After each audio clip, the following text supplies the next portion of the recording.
मर्दनम देवकी परमानंदम कृष्णं वंदे जगद्गुरुम।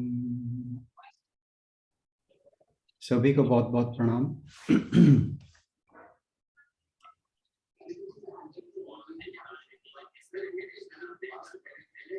इससे पहले के श्लोकों में हमने देखा कि अर्जुन की मनोदशा पहले से बेहतर हो चुकी है और वह अब जो भगवान जी ने उसे कहा था कि युद्ध करो, तो वह युद्ध करने की स्थिति में तो अभी नहीं आया है, परंतु उसने यह स्वीकार कर लिया है कि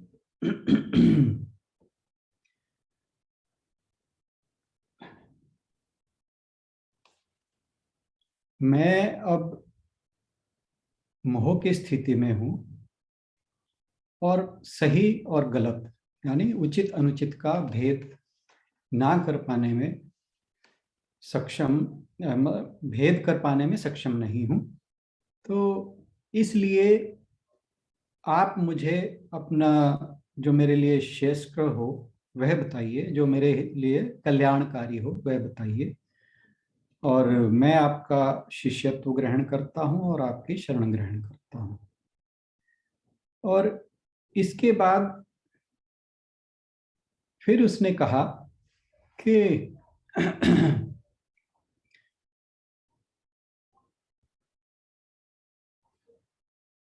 जो मेरा ये इंद्रियों को सुखाने वाला शोक है, दुख है, इसका मुझे कोई अंत होता दिखाई नहीं देता। यानी वो एक किस्म से ये कह रहा है कि भगवान जी बस इस शोक या दुख से मुझे आप ही निकाल सकते हैं, क्योंकि कह रहे अगर मुझे समृद्ध राज्य भी मिल जाए, निष्कंटक, जिसका कोई शत्रु ना हो, और तो और अगर स्वर्ग के देवता भी मेरे अधीन हो जाएं, तब भी मेरा ये दुख कम नहीं होगा। तो कहने का भाव ये है कि उसको ये लग रहा है कि वो जिस दुख के भंवर में फंस गया है उसमें श्री कृष्ण ही उसे निकाल सकते हैं, और इसके अलावा कोई मार्ग उसके लिए शेष बचा नहीं है। और इसीलिए उसने भगवान जी का शिष्यत्व ग्रहण करके उनकी शरणागत हो गया।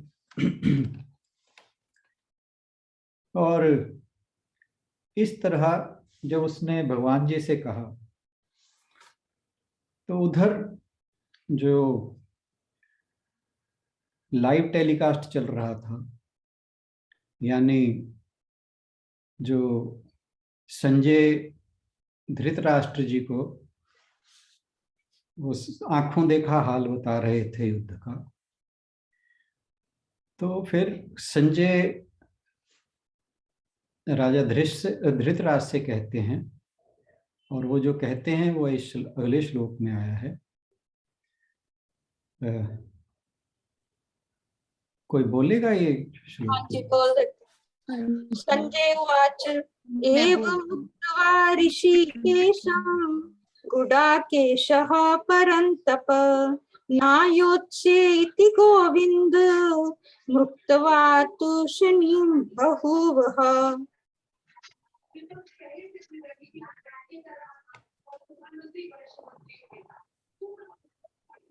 इसका हिंदी अर्थ भी पढ़ दीजिए।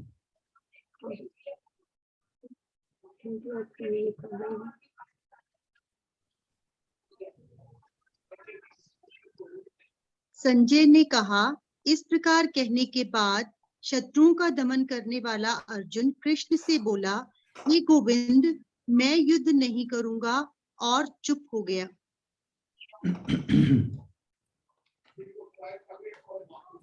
तो संजय जो वहां पर युद्ध भूमि में चल रहा था कुरुक्षेत्र में, जब दोनों सेनाओं के मध्य श्री कृष्ण अर्जुन का रथ लाकर गुरु द्रोण और भीष्म पितामह के सामने रख देते हैं, आशु जी जरा, मेरे ख्याल किसी का ऑडियो ऑन है, डिस्टरबेंस आ रही है।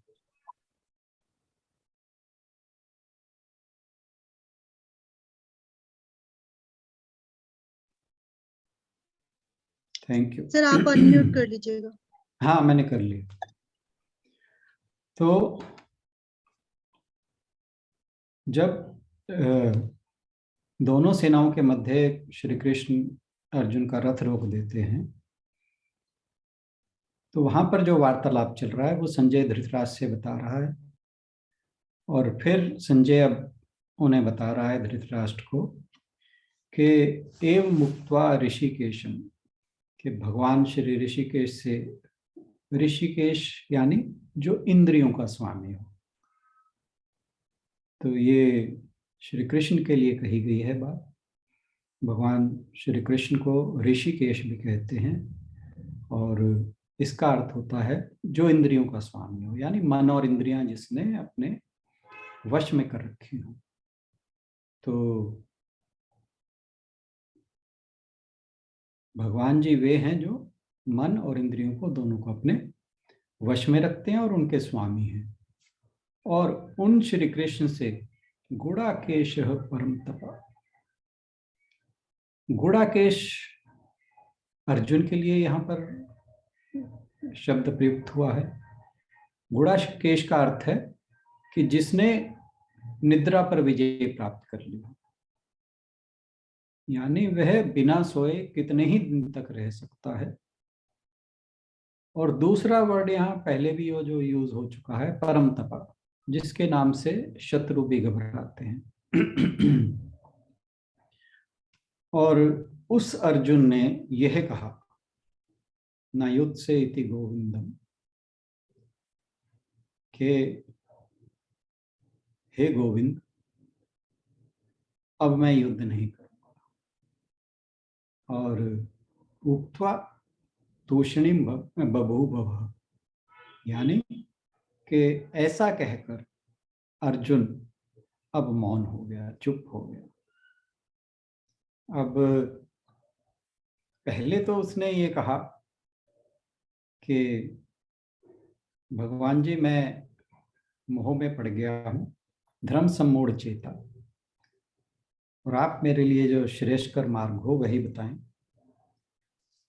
और अब फिर उसने एक बार कह दिया है कि हे गोविंद मैं अब युद्ध नहीं करूंगा। यहाँ पर भगवान जी के लिए दो शब्द का प्रयोग हुआ, एक ऋषिकेश और दूसरा गोविंदम। ऋषिकेशम का अर्थ मैंने समझा दिया, यानी जिनकी इंद्रियां और मन वश में रहता है, जो इंद्रियों और मन के स्वामी हैं। दूसरा शब्द हालांकि बहुत पॉपुलर है, गोविंद। गो शब्द के दो अर्थ हैं, एक तो गौ माता, तो गोविंद का एक अर्थ तो है कि जो गौओं को बहुत प्रिय है, जिसे गौएं बहुत प्रिय हैं। और गौ का एक अर्थ और भी होता है, जो होता है पृथ्वी। संस्कृत में, संस्कृत का शब्द है गौ का अर्थ पृथ्वी, तो वो एक पृथ्वी के भी स्वामी है। तो अब संजय ने धृतराज से कहा कि जो इंद्रियों के स्वामी हैं, पृथ्वी के स्वामी हैं, उन्हें जिससे दुश्मन भयभीत हो जाते हैं, शत्रु भयभीत हो जाते हैं, परम तपा। और गुड़ाकेश, उस निद्रा पर विजय प्राप्त करने वाले अर्जुन, जिससे शत्रु भी भयभीत हो जाते हैं, उसने ये कहा कि मैं युद्ध नहीं करूंगा, और इसके बाद वह मौन हो गया। संजय का यह कहना इस बात की ओर इशारा करता है कि संजय जो कि धर्म का ज्ञाता था, प्रभु का भक्त था, यही कारण था उसे वेद व्यास जी ने दिव्य नेत्र प्रदान किए थे, वह पात्र था। वह चाह रहा था कि किसी भी प्रकार यह युद्ध ना हो, क्योंकि विश्व का हर व्यक्ति ये जानता था कि अगर यह युद्ध हुआ तो इससे पूरे विश्व में हानि बहुत हुई, जान माल का बहुत ज्यादा नुकसान हुआ, क्योंकि दोनों ही सेनाएं ऐसी थी जिनमें उच्च कोटि के उस समय के विश्व प्रसिद्ध योद्धा थे, और उनमें से कोई भी एक ऐसा था जो पूरे युद्ध में निर्णायक भूमिका निभा सकता था। एक तरफ गुरु द्रोण थे, भीष्म पितामह थे, कर्ण जैसा वीर था, दुर्योधन स्वयं बहुत बलशाली व्यक्ति था, और दूसरी तरफ अर्जुन जो समय का सर्वश्रेष्ठ धनुर्धर था, और भीम जिसके समान कहा जाता है उसके अंदर 1000 हाथियों का बल था। फिर धृष्टद्युम्न जो यज्ञ से प्रकट हुआ था। तो कहने का भाव ये है कि दोनों तरफ एक से बढ़कर एक योद्धा थे, और इस युद्ध का जो परिणाम होने वाला था वह बहुत भीषण होने वाला था। हालांकि यह धर्म की स्थापना के लिए युद्ध हो रहा था, इसके बावजूद इस युद्ध का जो अंत था वो बहुत भयानक होने वाला था, चाहे इसमें विजय किसी की भी होती। तो संजय सोचता है कि शायद मैं एक आखिरी प्रयास करके देखूं कि किसी तरह ये युद्ध टल जाए। क्यों? क्योंकि युद्ध को टालने का केवल और केवल दायित्व धृतराष्ट्र के पास था, क्योंकि वे दोनों परिवारों के बड़े थे, फिर वे हस्तिनापुर के राजा भी थे। अगर वे चाहते तो वे युद्ध टाल सकते थे। इसलिए संजय ने उन्हें कहा, एक किस्म से उन्हें चेताते हुए कहा कि आप तो केवल हस्तिनापुर के राजा हैं, और देखिए श्री कृष्ण जो अर्जुन के साथ हैं वे मन और इंद्रियों के भी स्वामी हैं, जिनके ऊपर पार पाना हर व्यक्ति के बस की बात नहीं होती।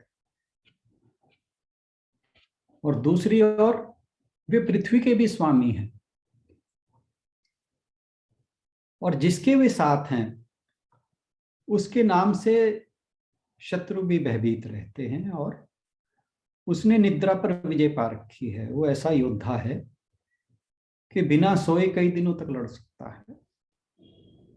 तो एक किस्म से चेतावनी, लगभग चेतावनी देते हुए उसने धृतराष्ट्र से कहा, और इस आशा में कि शायद वे इस युद्ध को अब भी इन हालात में भी शायद वो रोक दें।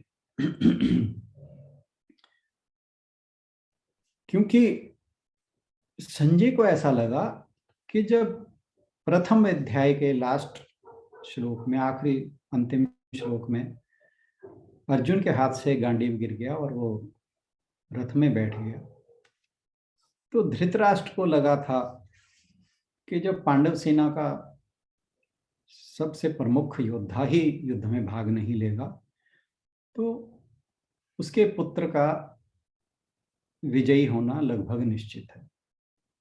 तो वह ये माना बैठा था। और अब संजय ने उसे लगभग चेताते हुए कहा, एक चेतावनी सी दी कि अर्जुन की वह मनोदशा अब वैसी नहीं रही, और श्री कृष्ण ने उसे युद्ध करने के लिए फटकारा भी है और कहा भी है कि तुम खड़े हो जाओ और युद्ध करो। और अब अर्जुन ने क्योंकि भगवान श्री कृष्ण का शिष्यत्व ग्रहण कर लिया है और उनके अपना पूरी तरह समर्पित हो गया है, तो यह निश्चित है कि जो श्री कृष्ण कहेंगे अर्जुन वही करेगा। और श्री कृष्ण एक बार कह चुके हैं कि जा खड़ा हो और युद्ध कर। तो इसलिए अगर तुमने अब भी ये युद्ध नहीं रोका तो ये तो मैं केवल 2 व्यक्तियों की बात कर रहा हूं। एक वे जिन्होंने मन और इंद्रियों पर विजय प्राप्त कर रखी है और पृथ्वी के स्वामी हैं, और दूसरी ओर वह है जिसके नाम से शत्रु कांपते हैं और जिसने निद्रा पर विजय प्राप्त कर ली है। तो संजय के मन में एक आशा थी कि शायद यहाँ पर अगर धृतराष्ट्र के ऊपर मेरी बातों का कुछ असर हो तो शायद युद्ध रुक जाए। और अब ये जो परंतु जो धृतराष्ट्र था वो पुत्र मोह में इतना बंधा हुआ था, इतना जबरदस्त उसको बंधन था इस बात का कि उसने संजय की बात को बिल्कुल अनसुना कर दिया। उसने कोई प्रतिक्रिया नहीं दी उसकी बात पर।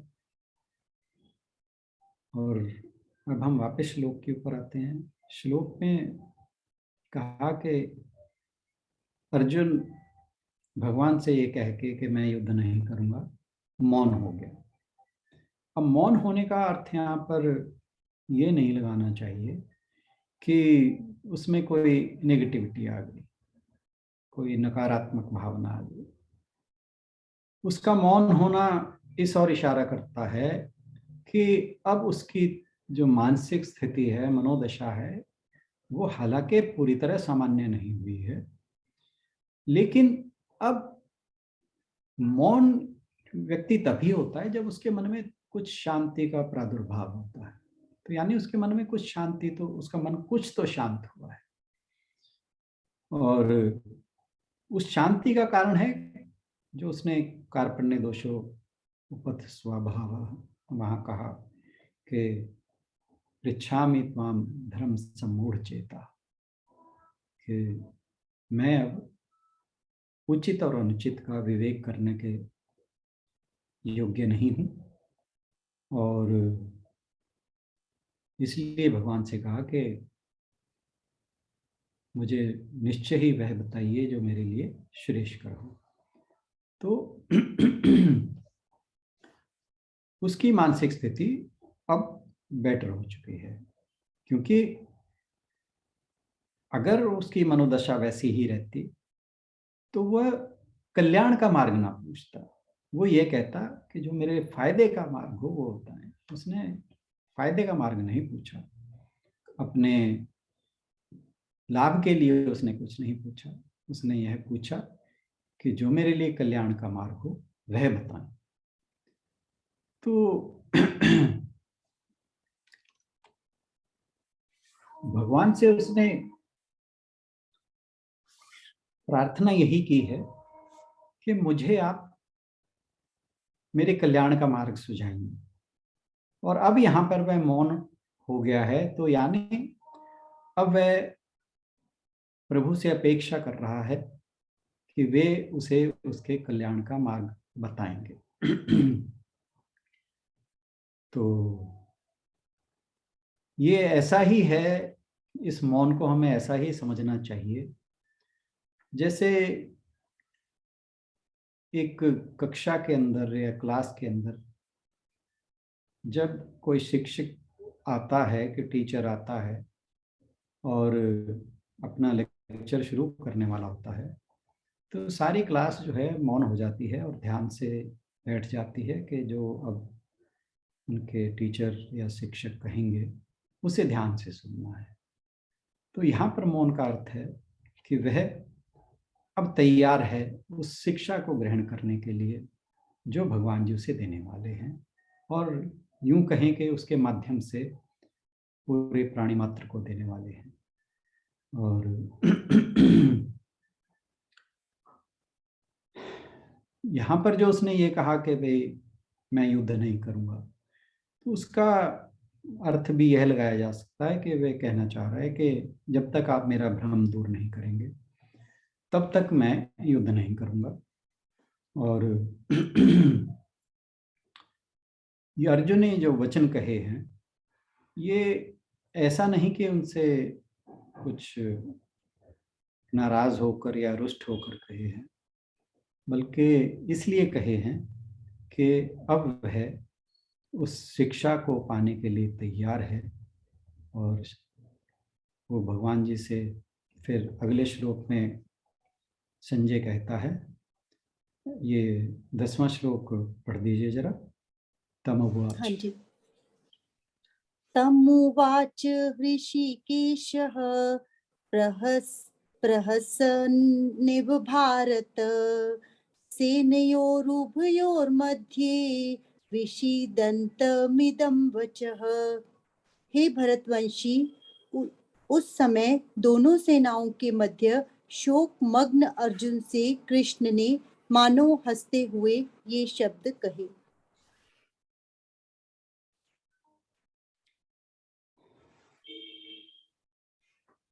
तमुवाच ऋषिकेश प्रहसन्निव भारत।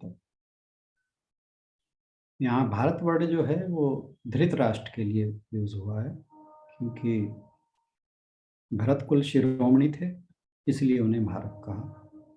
संजय ही अपनी धृतराष्ट्र की जो बातचीत चल रही है उसी को आगे बता रहा है, इसीलिए उसने धृतराष्ट्र को भारत कहकर संबोधित किया है कि हे भरतवंशी धृतराष्ट्र, तम उवाच ऋषिकेश।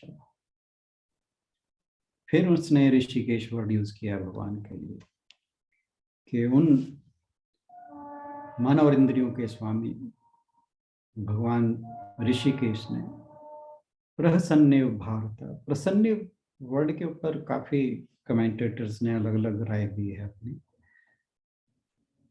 तो उसके ऊपर चर्चा करते हैं अभी। तो वो कहा कि जो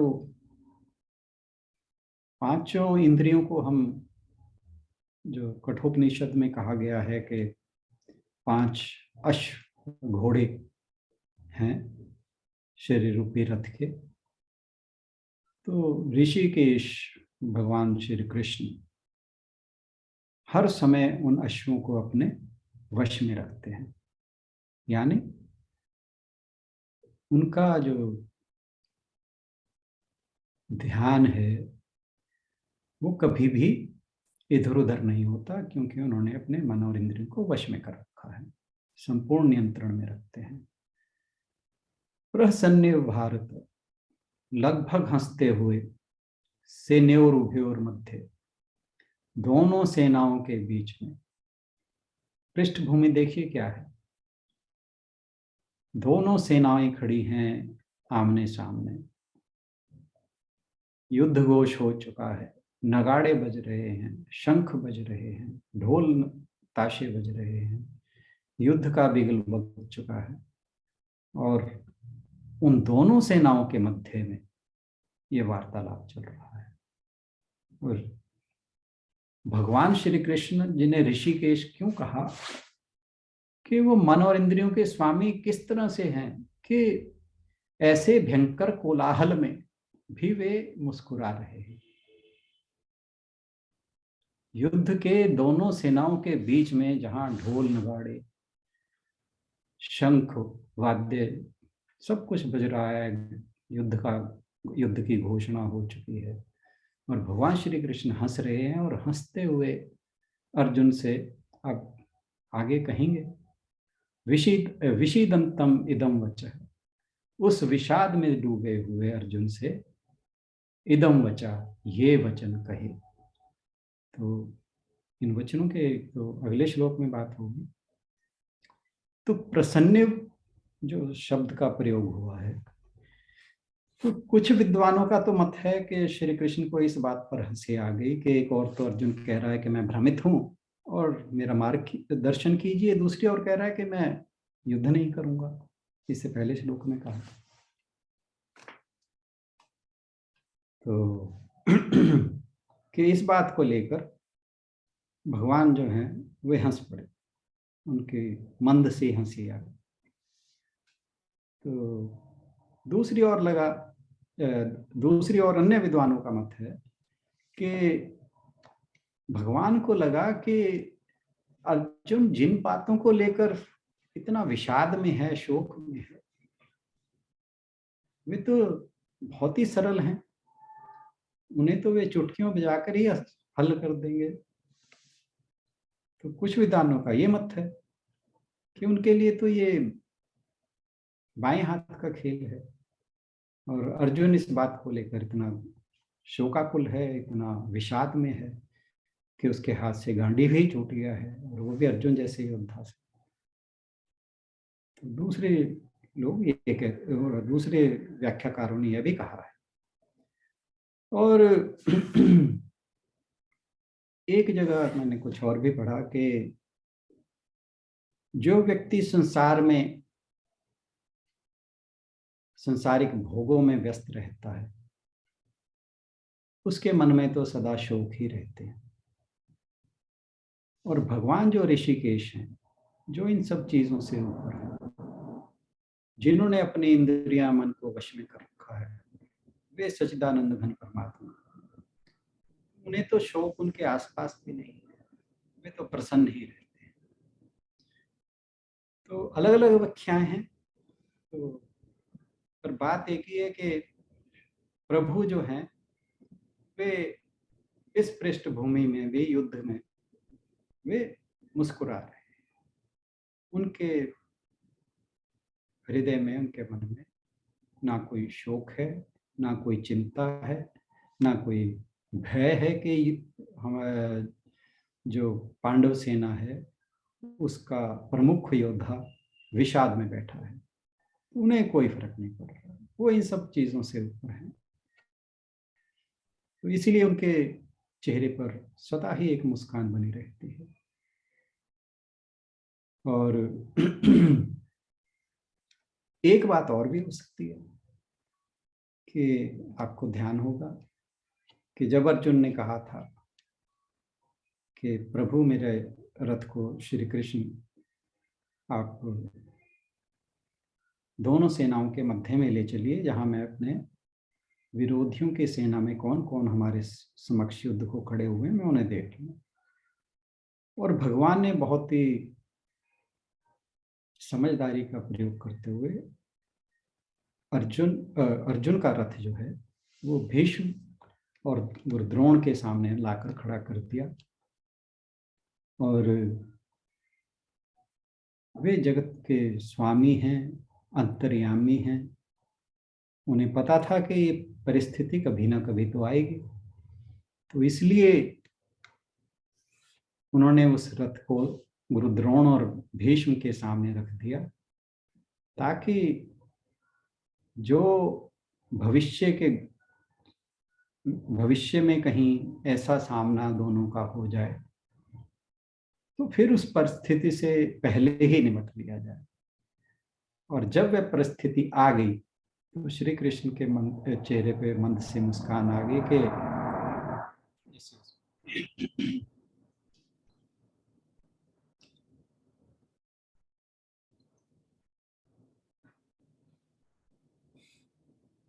कि जिस बात को मुझे पूर्वानुमान था वह स्थिति आ गई है। और अब मुझे जो अर्जुन के माध्यम से पूरे विश्व को संदेश देना था उसका भी समय आ गया है। तो यह भी कारण हो सकता है। तो अर्जुन को निमित्त बनाकर भगवान श्री कृष्ण ये पूरे विश्व के कल्याण के लिए गीता रूपी अमृत की वर्षा करने वाले हैं हमारे ऊपर। और जब उस विषाद में डूबे अर्जुन ने भगवान से कहा कि मैं अब युद्ध नहीं करूंगा, तो भगवान श्री कृष्ण ने फिर अगले श्लोक से उसे शिक्षा देना शुरू कर दिया। और ये देखिए कि उस समय परिस्थिति क्या थी। अगर वही ऐसे आप ये देखिए कि हमारे घर में 4 मेहमान आ जाएं, हम सोचते हैं कि आज गीता की क्लास नहीं लगाएंगे। ऐसा अक्सर हो जाता है। और भगवान जी देखिए, युद्ध के नगाड़े बज रहे हैं, दुदुम्बियां बज रही हैं, ढोल ताशे बज रहे हैं, और वो जो उन्होंने अपना गीता का संदेश देना है उसे देने के लिए तैयार बैठे हैं। तो परिस्थितियों से उन्हें कोई फर्क नहीं पड़ रहा।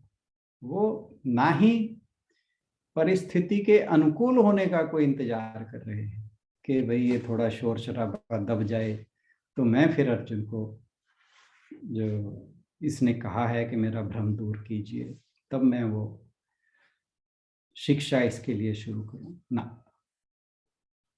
जो हो रहा है होने। खास तौर पे इस यहाँ पर जो ऋषिकेश वर्ड यूज किया गया है उसका अभिप्राय यही हो सकता है कि प्रभु परिस्थितियों से बिल्कुल भी विचलित नहीं है। जो उन्होंने कहना है वो अर्जुन को कह के रहेंगे, और ये कहिए कि अर्जुन के माध्यम से हम सबको, अर्जुन को उन्होंने केवल माध्यम बनाया है।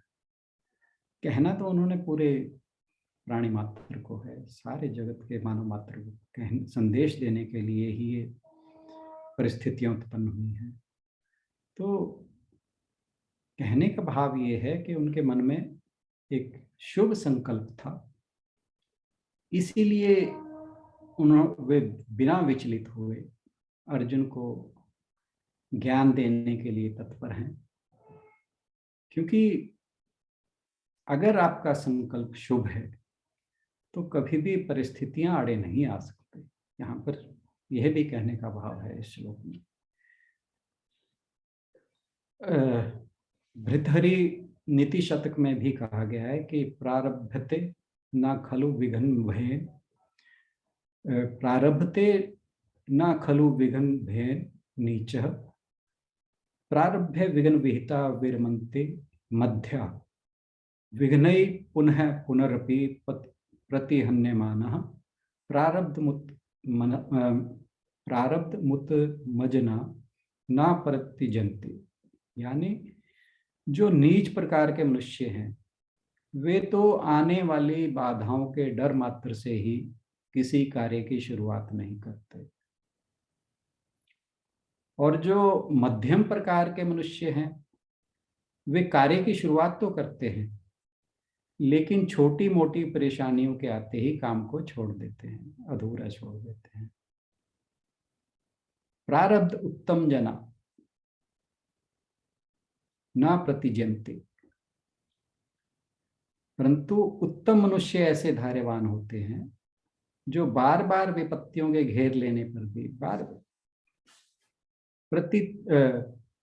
प्रतिजन्ति, यानी जो बार बार विपत्ति आ रही है, तो अगर बार बार भी विपत्तियां आती हैं उसके बावजूद भी वो अपने हाथ में लिए गए काम को बिना पूरा किए कभी नहीं छोड़ते। तो भगवान जी तो उत्तम पुरुष हैं ही हैं, तो वे परिस्थितियों की परवाह किए बगैर अपना जो गीता का ज्ञान है वो अगले श्लोक में शुरू करने वाले हैं। और आज के लिए इतना ही।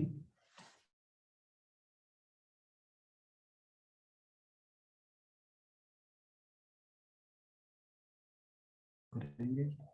धन्यवाद।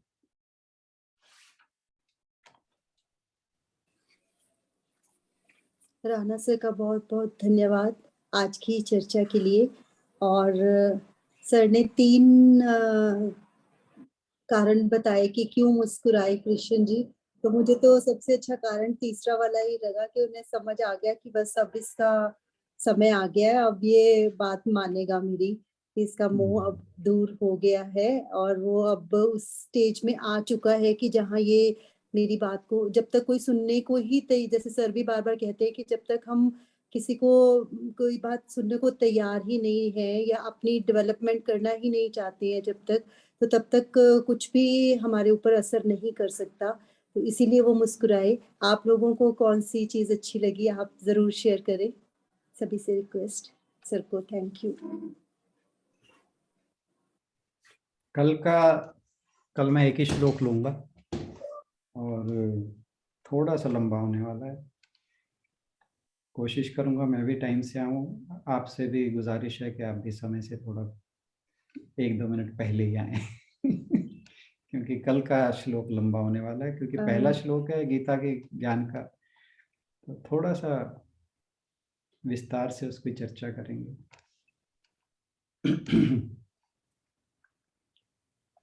हाँ जी, कोई अपनी बात रखना चाहें तो जरूर कहें, या कोई प्रश्न हो इन दोनों श्लोकों को लेकर।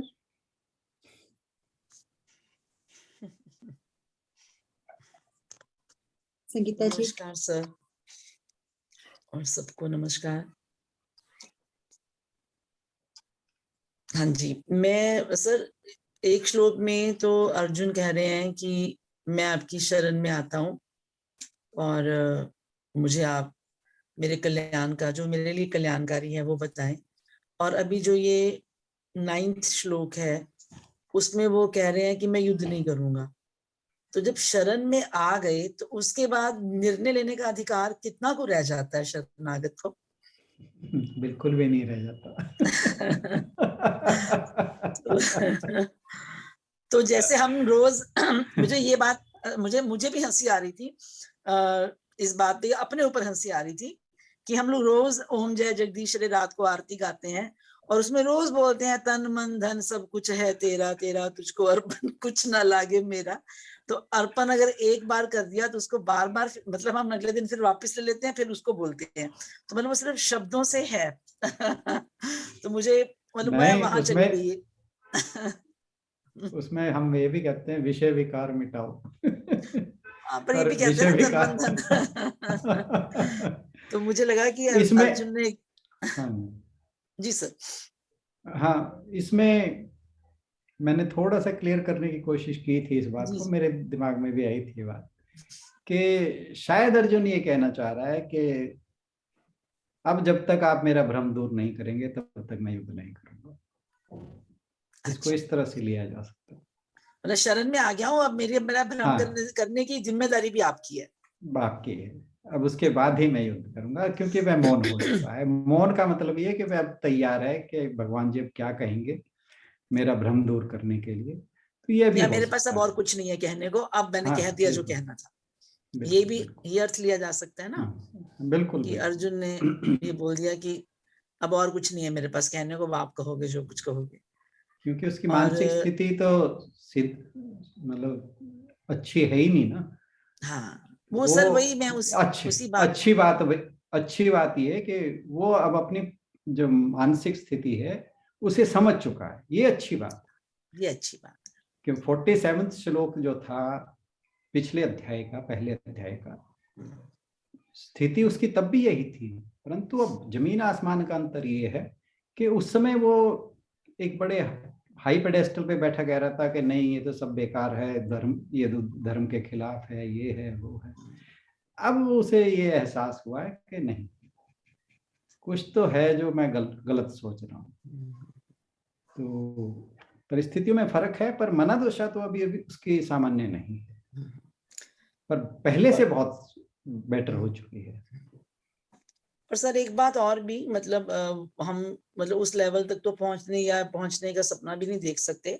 पर एक बात, इन जो लास्ट श्लोक है 10th श्लोक, उससे मतलब आप जब बोल रहे थे, मैंने भी पहले कहीं पढ़ा होगा, तो वो दोनों ये लगा मुझे कि एक हमें भी सबक मिलता है कि जब अगर कोई हमारा मित्र भी है, कोई हमारा सखा भी है, तो जब उसकी मानसिक स्थिति अगर उसकी मतलब वो विचलित है या अभी वो उस स्थिति में नहीं है कि उसको खुद ही नहीं पता कि वो कभी कुछ बोलता है कभी कुछ बोलता है, तो मतलब हमें उसको समझना चाहिए, बजाय कि उस पर गुस्सा करने के या उसको जजमेंट देने के या उसको कुछ भी प्रमाणित करने की, तो मूर्ख है, तुझे समझ नहीं आती, या तो क्या बोल रहा है ना। ऐसा जिंदगी में भी अपने कई फ्रेंड्स कई बार ऐसे हालात आते हैं या ऐसी उसमें होते हैं, हम लोग खुद भी होते हैं। तो हम ये उस समय हम ये चाह रहे होते हैं कि मतलब कोई बस हमें अभी सुन ले।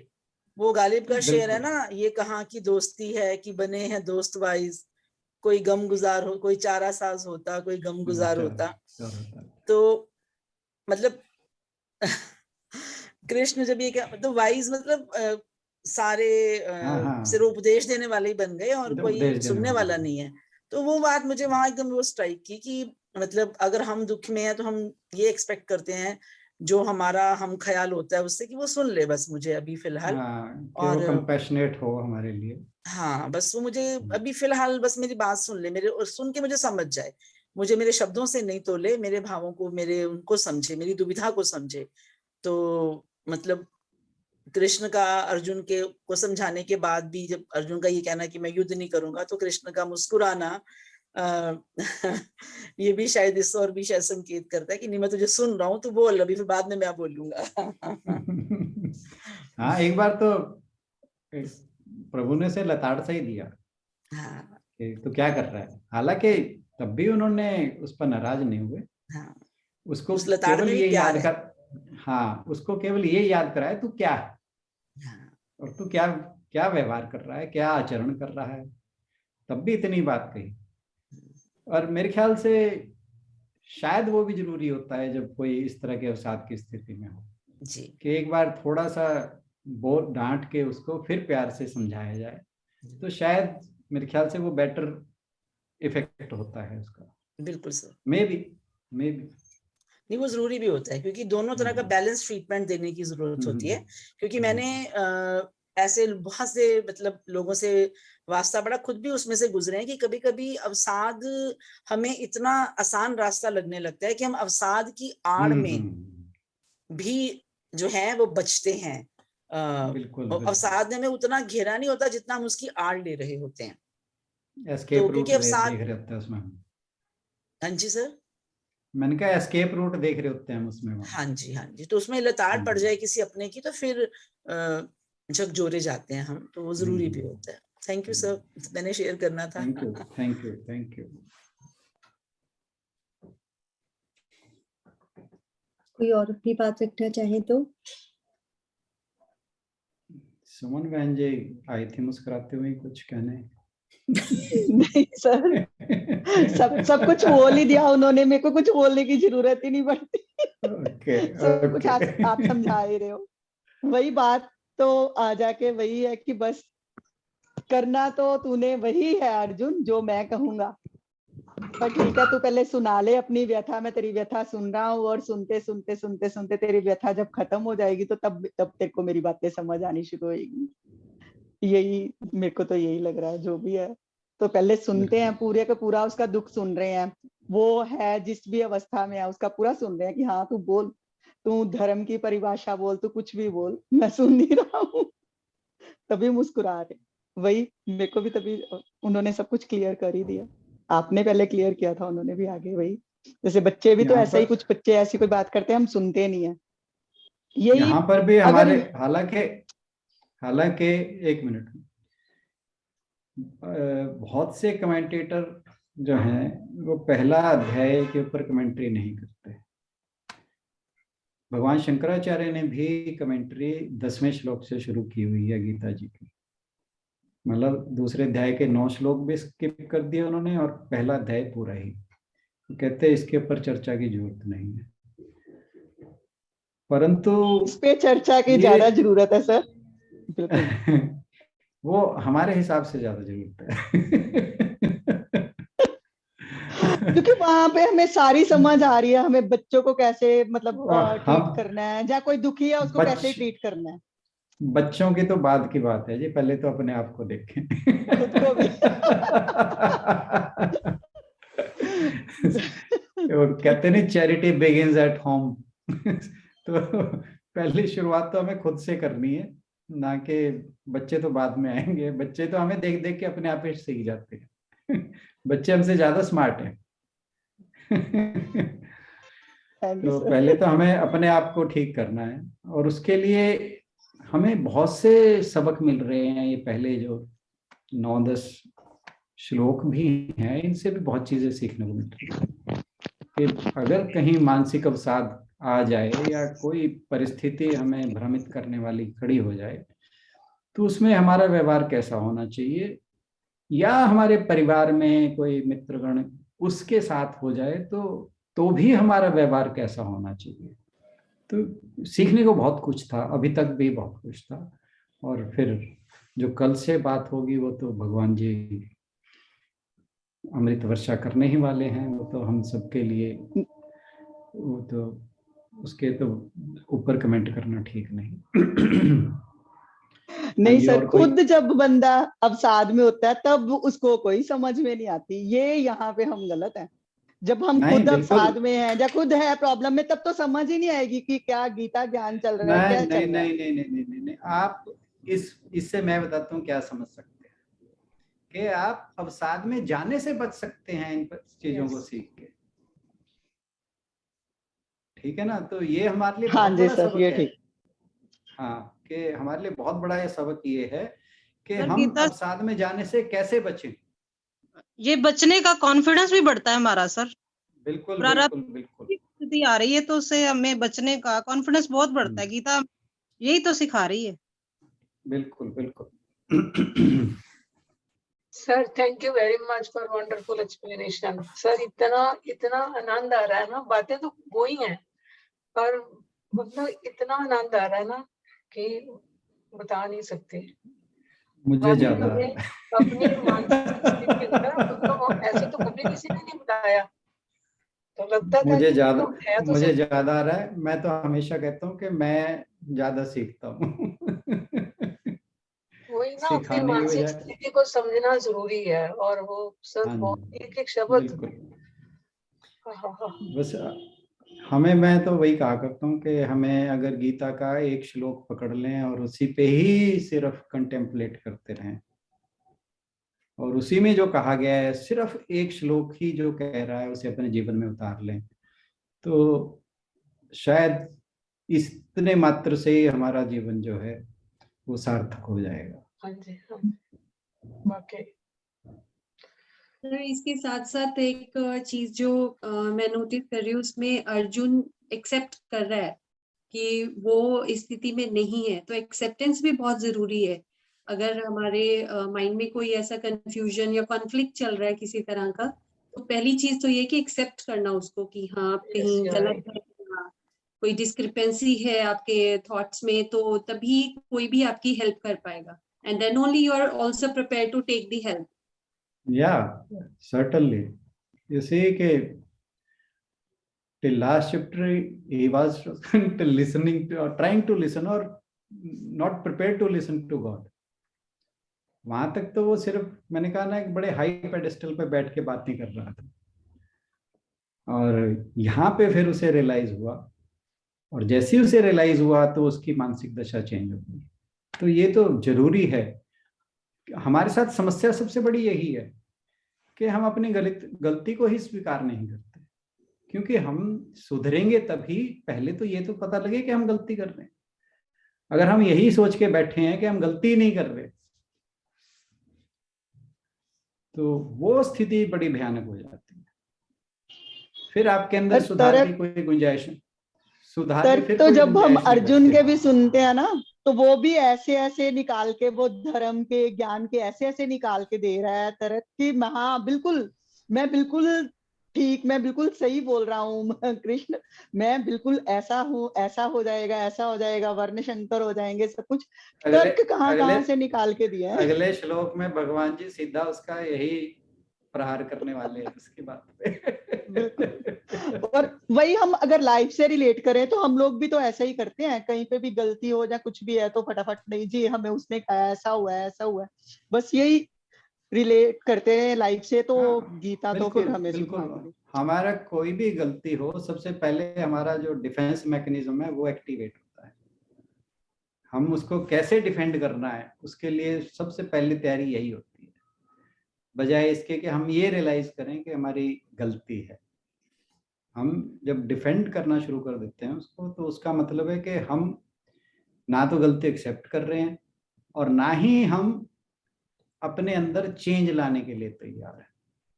अर्जुन में जो परिवर्तन आया है पहले अध्याय और दूसरे अध्याय के अंदर, दोनों मानसिक स्थितियों में, वो यही है कि अब वो सुधरने के लिए तैयार है। जो दुर्योधन था, जब ये बात बहुत उठती है कि भगवान ने गीता का उपदेश अर्जुन को ही क्यों दिया। ये मैंने एक बार पहले भी चर्चा की कि अगर वो चाहते तो युद्ध तो बड़े आराम से टल सकता था, ये शिक्षा वो दुर्योधन को दे देते। तो इसके ऊपर बात ये है कि ऐसा नहीं कि उन्होंने प्रयास नहीं किया। जब वे शांति दूत बन के गए थे, मेरे यहाँ एरोप्लेन की वो चल रही है सॉर्टी।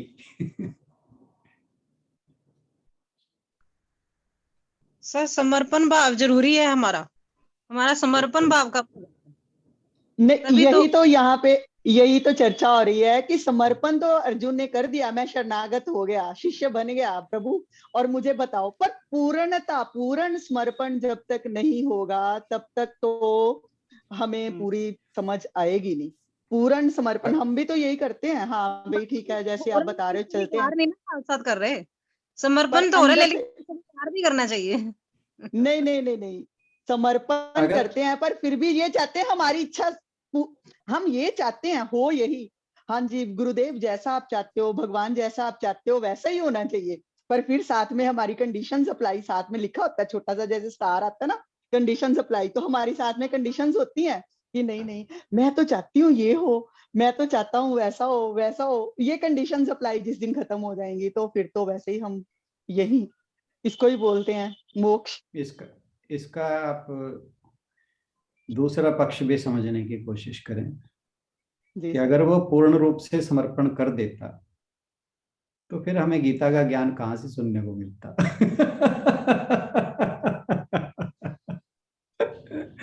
क्योंकि उसने पूर्ण समर्पण नहीं किया, तो इसलिए ये 18 अध्याय तक चली है भगवत गीता, और इसीलिए हमारे सामने ये ज्ञान का सागर खुला है।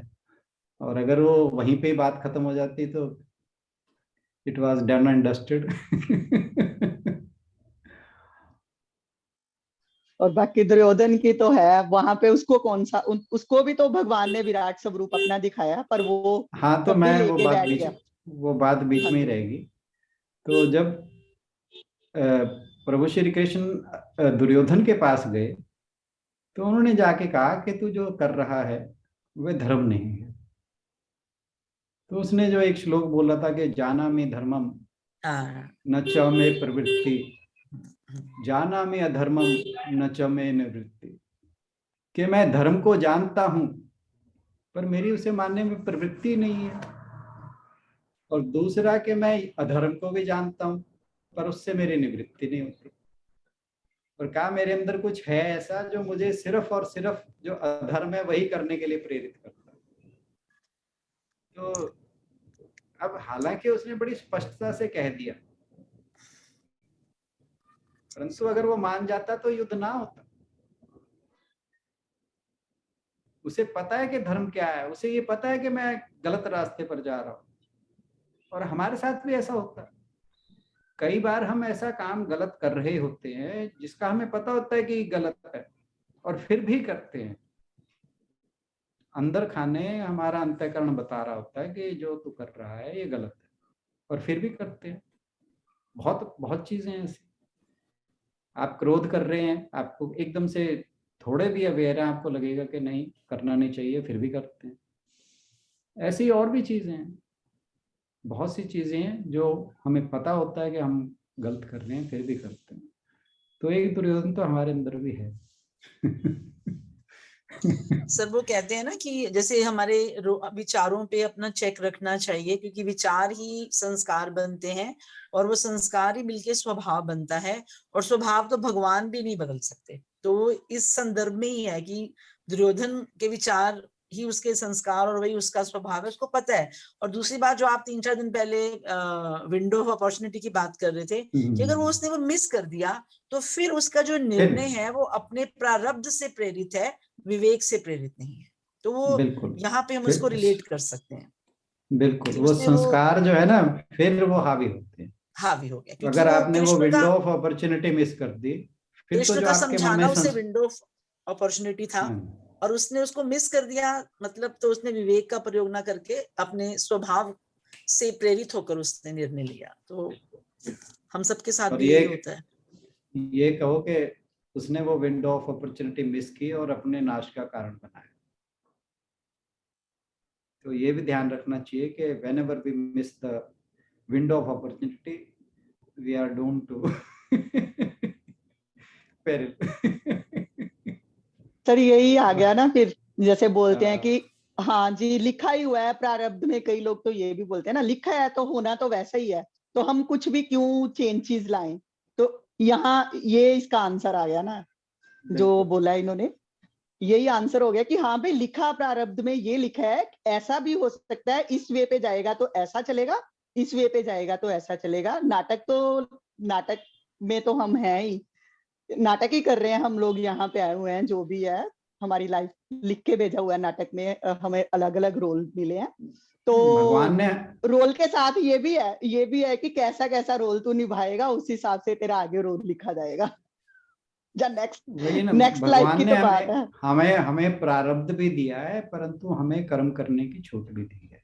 बिल्कुल। तो अगर हम प्रारब्ध से ही प्रेरित रहेंगे तो हमारे जो पूर्व जन्मों के संस्कार हैं उन्हीं के हिसाब से ही हमारे कर्म रहेंगे, और उनसे ही प्रेरित हमारे अगर कर्म रहेंगे तो फिर हमारा मृत्यु बंधन, जो जन्म और मृत्यु का बंधन है, वो नहीं टूट सकता।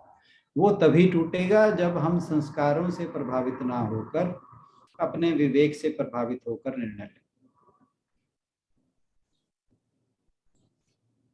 थैंक यू सर, बहुत सार्थक रही आज की चर्चा। तो सर इसीलिए कह रहे थे कॉन्फिडेंस हमारा यहाँ पर, जब हमने गीता को सुना, गीता से हमारा कॉन्फिडेंस बढ़ गया, तो हमें विवेक करने की शक्ति भी बढ़ गई साथ में, कि पता चला कि भी अब इस रास्ते पे नहीं जाना, इसी रास्ते पे जाना है। थोड़ा सा पता चलता है, इससे हमें बचाव हो जाता है सर। बिल्कुल बिल्कुल बिल्कुल हो जाता है, हम चयन भी कर सकते हैं किधर जाना है किधर नहीं जाना। यही था मेरा भाव पहले भी कहने का, समर्पण का। जब आपने समर्पण की बात की तो समर्पण में यही तो था कि मैं होश में तो रहूं क्या किया और मैं क्या करना है आगे। जब हम समर्पण के भाव में आ जाते हैं ना, फिर हमारा कर्म से बंधन टूट जाता है। जी सर। फिर वो कर्म जो हैं वो फिर भगवान के अर्पण हो जाते हैं। फिर जैसे विवेकानंद जी कहते थे, फिर तो तुम चाहे करे कत्ल कर दो, उसका भी तुम्हारे पर कोई पाप नहीं चढ़ेगा। तो पर वो पूर्ण समर्पण कहाँ पे हम लोगों में वो स्थिति आती नहीं है ना, बात वो है। हमारा जो समर्पण है ना, वो भी हम सरेंडरफुलनेस भी हमारी बड़ी पार्शियल है और डिस्क्रिमिनेटरी है। हम हालात के हिसाब से चलते हैं कि यहाँ पे भगवान जी के प्रति चल जाओ और यहाँ पे तो भाई मैं ही कर रहा हूँ। तो सर सीधी बात है, कुछ बढ़िया कर दिया है तो हमने कर दिया है जी, हमने सीखा था किसी से, हमें संस्कार मिले थे और कुछ घटिया हो गया तो ये तो हमारे कर्मों में था, ये लिखा हुआ था, ये भगवान करवा रहे हैं। एक मिनट सुमन जी, एक मिनट। जो हमारा सुबह का सत्संग चलता है ना, वो हमें एक भाव में रहने का बताते हैं। जब हमने एक भाव में रहना सीखा, फिर हम दो में नहीं जाते, कोशिश यही करते जो हमने सीखा है उस पर उतरे। सुबह का सत्संग में हम हर बार यही सीख रहे हैं, एक ही भाव में रहे, ये नहीं कि इधर हो जाए कभी उधर घूम जाए कभी उधर घूम जाए, फिर तो हम समर्पण कर ही नहीं ना सकते, फिर नहीं कर सकते। जी आप बहुत जल्दी कुलांचे भर रहे हो आध्यात्मिक के मार्ग पर, आप बहुत आगे चल रहे हो। सिखाने वाले ने बहुत अच्छा सिखाया, हम तो उनकी बहुत अच्छे, जय जयकार करते हैं। बहुत अच्छे। एक और सार्थक चर्चा, और सभी को अर्जुन वाला एहसास धीरे धीरे, चाहे सर कह रहे थे कि अर्जुन की तो हमारे साथ कोई बराबरी है ही नहीं, हम तो पूरा जिंदगी हम अपनी उसी अवसाद में और परेशानियों में गुजारने में लगे रहते हैं, जबकि अर्जुन को तो बहुत कम समय के अंदर पता चल गया था कि क्या मुझे कहाँ पे समर्पण करना है और कहाँ जाना है मुझे। बहुत अच्छी रही आज की चर्चा, और आज का श्लोक, आज के दोनों श्लोक फिर से सुनकर वही डॉक्टर के की याद आ रही थी, क्योंकि सुबह सुबह जब उन्होंने मॉर्निंग वाला हेल्थ दरबार स्टार्ट किया था, जिस समय कोरोना आया, तो सुबह सुबह सब लोग आते थे और सर की कोई सुनता ही नहीं था, क्योंकि सब इतने परेशान और घबराए हुए होते थे ना। सर आके अपना सर बोल रहे हैं, समझा रहे हैं उन्हें, लेकिन वो सुनते ही नहीं थे। अपना ही देखो ये सेम प्रॉब्लम, हर बंदा अपनी अपनी प्रॉब्लम कह रहा है। तो सर कहते थे अरे उसे बोलने तो दो, जब तक वो खाली नहीं होगा तब तक उसे मेरी बात समझ में कैसे आएगी। तो वही जो आज के श्लोक थे यही है कि जब, जो संगीता जी ने भी बात कही कि जब तक दूसरे की बात हम पूरी तरह से सुनेंगे नहीं तब तक वो खाली नहीं होगा, और तब तक उसके अंदर हमारा कहा हुआ कुछ जाएगा भी नहीं। उस पे ये नहीं पता कि 3 मिनट का समय लगेगा या 3 वर्ष का लगेगा या 30 साल का लगेगा, ये कुछ नहीं कह सकते, सबकी स्थिति है। तो पेशेंस सुनने वाले को ही रखनी पड़ेगी, और पिछले प्रारब्ध भी हैं उसी के अनुसार हर व्यक्ति बिहेव कर रहा है। परमात्मा करे कि हम सब अच्छे रोल हमें परमात्मा ने दिए हैं और आगे भी हमें अच्छे ही रोल्स मिले और हम उन्हें अच्छे से निभा भी पाए। इसी के साथ सर से निवेदन कि आज समापन की ओर बढ़े। ओम पूर्णमदः पूर्णमिदं पूर्णात् पूर्णमुदच्यते पूर्णस्य पूर्णमादाय पूर्णमेवावशिष्यते। ओम शांति शांति शांति। हरि ओम। आप सभी का धन्यवाद। एक बार ठहाका लगाते हुए समापन करेंगे और कल मिलते हैं अगली चर्चा के साथ। बत्रा सर थे अभी तक तो? बत्रा सर थे शायद। बत्रा सर आप सुन रहे हैं? हाँ हैं। अब ये पता नहीं कि बत्रा सर इन के एब्सेंस। गेस्ट आए हुए थे। ओके अंजू जी भी मैं सुन रहा हूँ। अंजू जी, अंशदीप आपने कोई क्वेश्चन तो नहीं पूछना था? कल पूछ लेना, आप तो लेट हो गए। नहीं ठीक सब अच्छा, ठीक। नक्की आइए शशि दीदी, अनज्ञा। हाँ क्या ठीक है। शशि दीदी? जोर का ठहाका लगाते हुए सब बाय बाय कहेंगे। चलो बाय बाय करते करते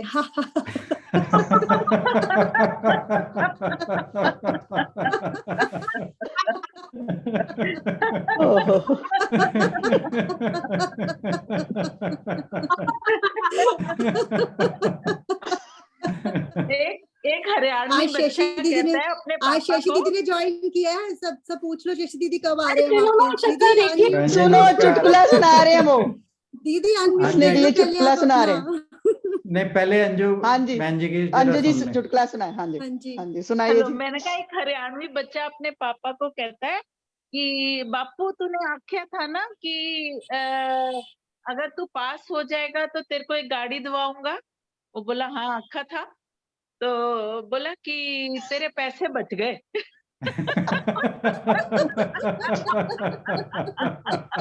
खुश हो जा, तेरे पैसे बच गए।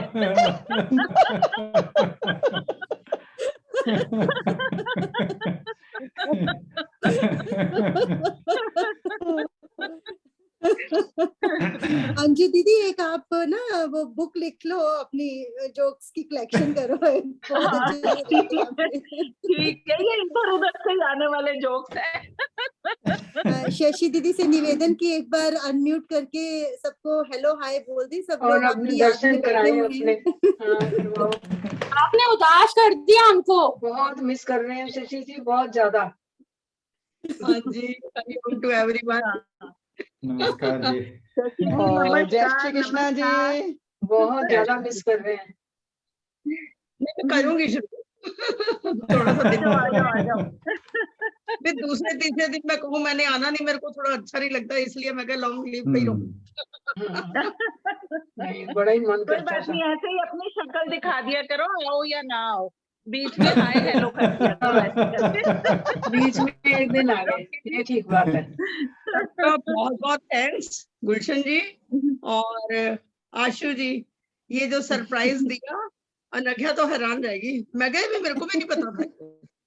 क्या सरप्राइज है? ये गुलशन जी ने सब बच्चों के लिए गिफ्ट भेजे हैं जिन्होंने भागवत गीता के श्लोक सीखे हैं। तो Very उसमें good. दीदी की बहुत खूब, पोती आई बहुत हुई है और गुलशन जी का ही आइडिया था। दीदी को एकदम से क्लिक किया कि दीदी की पोती भी आई हुई है अमेरिका से, तो उसका यहीं पर भिजवा देते हैं। तो बच्चों को बहुत अच्छा लगा। Thank you Gulshan ji, very सबकी गुड, तरफ से बहुत बहुत बहुत अच्छा। धन्यवाद। और ग्रेटनेस ये है कि नाम उन्होंने बहुत- गीता अध्ययन का लिखा है और भेजे खुद है। वाह वाह वाह बहुत अच्छे, बहुत अच्छे। बहुत बहुत अच्छा। जी अनघा कुछ बोलना चाह रही है। हरिओम जी। अच्छा लगा, thank you very much. Welcome बेटा, वेलकम। बाकी जो आज कराओगे ये साथ अपना 12th चैप्टर और 17th भूल भाल जाती है बीच में से, लेकिन जब थोड़ा सा हल्का सा स्टार्ट कर दो श्लोक को तो फिर ये पूरा भूल जाती है। एक्सप्लेन करवा रहे हैं बच्चों को ना। हाँ जी, एक्सप्लेन करवा रहे हैं, इसमें तो करा हुआ है ना 16। 16 हाँ, ये वो तो उसमें है। हाँ।